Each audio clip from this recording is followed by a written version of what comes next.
Mga kababayan, aking taus-pusong pasasalamat sa lahat ng mga Pilipino na sumusuporta at nagmamahal kay dating Pangulong Rodrigo Duterte. Sa mga kababayan natin sa Pilipinas, the Netherlands at iba't ibang panig ng mundo, napakalaking bagay para kay Pangulong Duterte ang pagtitipon ninyo para sa kanyang pag-uwi at kaarawan. Maraming salamat. Una yan, di ba? Pinuri ho ni BP Sara Duterte yung mga pagtitipon. Alam nyo, noong panahon na may mga maisog rally, ano yan, tipid ho yan magsalita. Napakaingat ho magsalita niyan. At hindi niya ho ini-encourage. As a matter of fact, meron pa nga siyang isang statement na sinabi niya na let's just stay at home, tayo ho'y nagtatrabaho na lang, magtrabaho, asikasuhin na lang ho natin yung mga sarili natin kesa na mag-rally. Magandang gabi po sa inyo mga kaidol. Nagbabalik simpan natin ito mga kaidol. At ito mga kaidol, may ipapakita lang po ako sa inyo ng video mga kaidol. Okay? Kung may Mr. Banatiros, siyempre hindi tayo magpapatalo mga kaidol. May Mr. Banatidoy din mga kaidol sa loyalista. Maglabas lang po ako ng opinion ko mga kaidol. Opinion ko po ito mga kaidol. Ipapakita ko sa inyo ang video ni Calvo Mr. Banatiros. Si Banatbay mga kaidol. Si Banatbay mga kaidol, alam naman natin mga kaidol kung gaano ito kapigos. So ngayon mga kaidol, for my opinion, kumbaga nagpapapango na naman siya kay Sara Duterte mga kaidol. Grabe, halatang halata sa salita pala ni Banatbay mga kaidol. Halatang halata na nagpapabango na naman kay Sara Duterte mga kaidol. Alam na ibig sabihin ito mga kaidol, no? Si Banatbay, for my opinion, kino-content niya si Sara Duterte, no? Oo. At nagpapabango siya kay Sara Duterte. Siguro alam na natin, basta mga DDS vlogger bayaran. Siguro magpapabayad na naman si Banatbay dahil may video na naman siya kay Sara Duterte mga kaidol. Banatbay, hindi mo na kami maluloko Banatbay. Kahit galingan mo pa yung mga video mo kay Sara Duterte,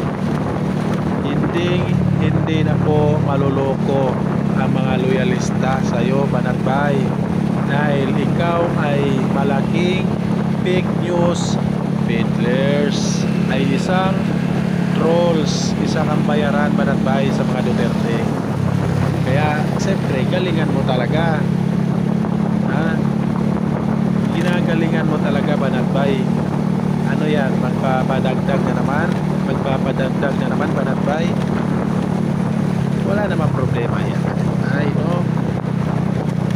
Sana naman lang, no, huwag mo naman ikalat sa Pilipinas yung mga video nyo, no.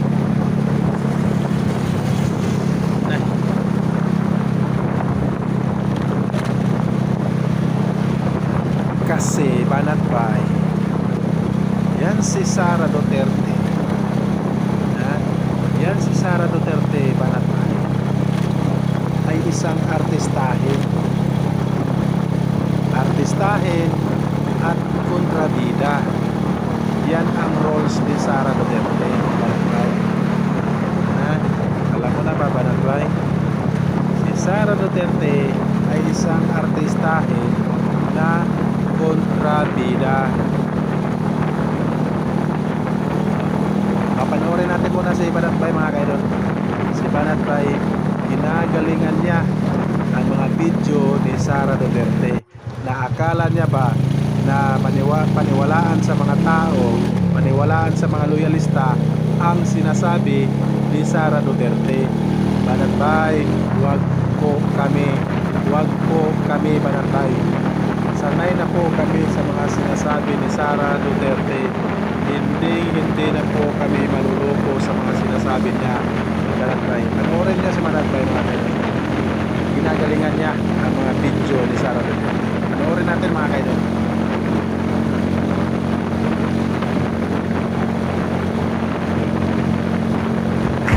Magandang araw sa inyo mga kababayan. Ako po si Banatbay at eto na nga may matindi pong nilabas na video si VP Sara Duterte at tila ay ito'y kinukumpirma niya na napakabuti ng ating ginagawang people power para po sa kanyang ama.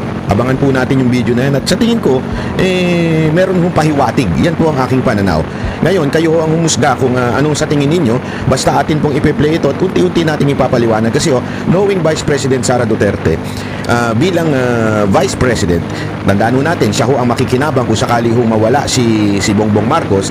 So, hindi niya ho pwedeng lantarang sabihin ang dapat niyang sabihin at gusto niyang sabihin dahil hindi ho magandang tignan. Pero gayon pa man, dapat ho tayong matutong bumasa sa mga, sabi nga, let's read between the lines. Kung ano po ba ang sinasabi ng ating pangalawang Pangulo.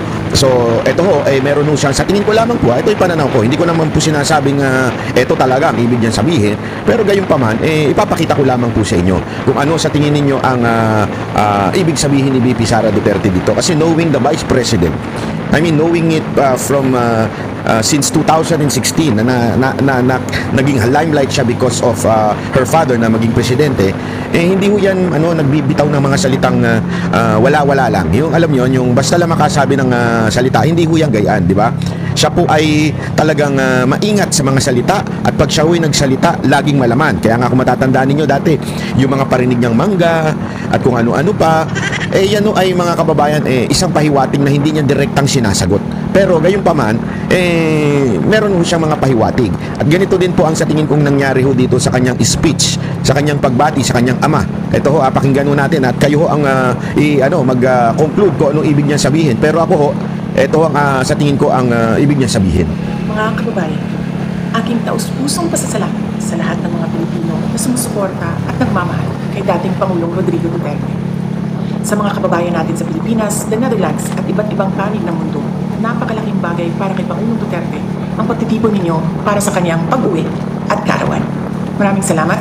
Una yan, di ba? Pinuri ho ni VP Sara Duterte yung mga pagtitipon.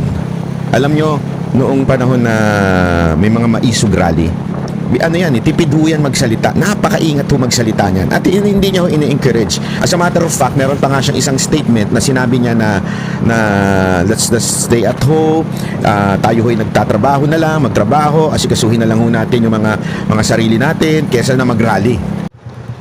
Tingnan nyo mga kaidol. Narinig nyo ang sinasabi ni Banatbay mga kaidol. Narinig nyo ang sinasabi ni Banatbay.